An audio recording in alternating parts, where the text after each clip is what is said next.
Hey, Hebrew fans, this is Todd. Anyway, I was on a weapons pack.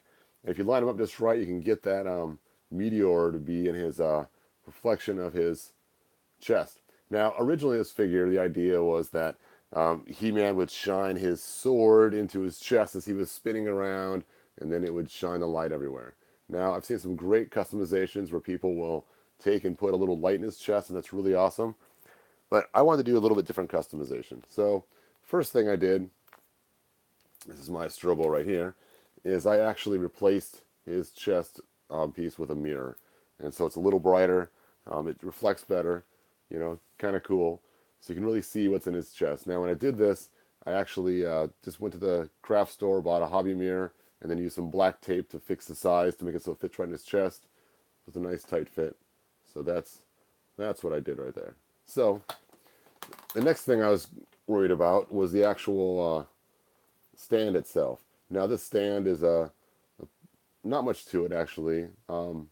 Basically, it doesn't light up, it doesn't glow, nothing special about it. So my first rendition was to create a stand that would actually light up. So here's that stand right here, and I have a little light in there. And on the base of it, I actually would have the wires. I drilled a hole, and the wires would hook to a battery. So I was always sitting there and taping the battery on there, and it looked really cool, especially reflecting in his chest. The only problem was it was kind of hard to use because there was no on and off switch, no easy way to turn it off and on or leave it on if you wanted to. So my granddaughter was over yesterday, and while she was over, she was playing with my glow-in-the-dark paint right here. And this glow-in-the-dark paint is completely hardened, and there's nothing really left that's usable. But it's a little bit sticky like Play-Doh.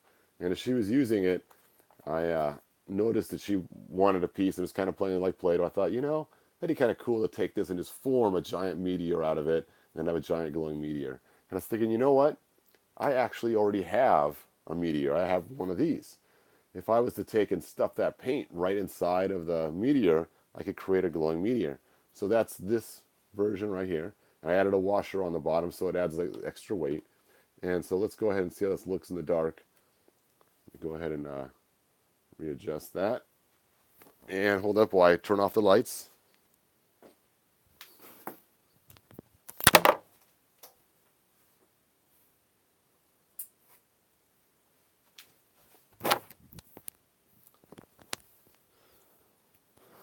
Okay. All right, the lights are off. Unfortunately, it's still pretty bright in my room, but let's go and get this thing energized.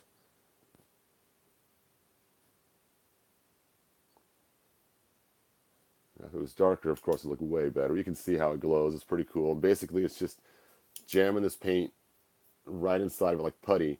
And I actually use some of those round tools that I use for um, fixing the legs. And that's what gave us that cool effect. So, way cooler. But let's get back to the lighted one. So, when she was visiting, I had this lighted one right here. And I added a base to it. And this base actually is just one of those little candle electric lights. And now there's a switch on it and a safety screw. So let's go and turn that on. And you'll notice it's way brighter than the glowing one, obviously. And that's pretty cool because now I have a nice big glowing meteor that I can use with this figure. So those are my customizations.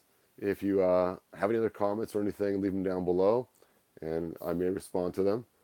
So those are the different ones we have. So we have the lighted one, my glow-in-the-dark one, and the regular, ordinary, boring one. Let's go and recharge this one. Because the plastic is so thick on this meteor, it does take a while to get that one charged.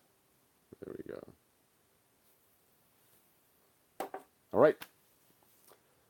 So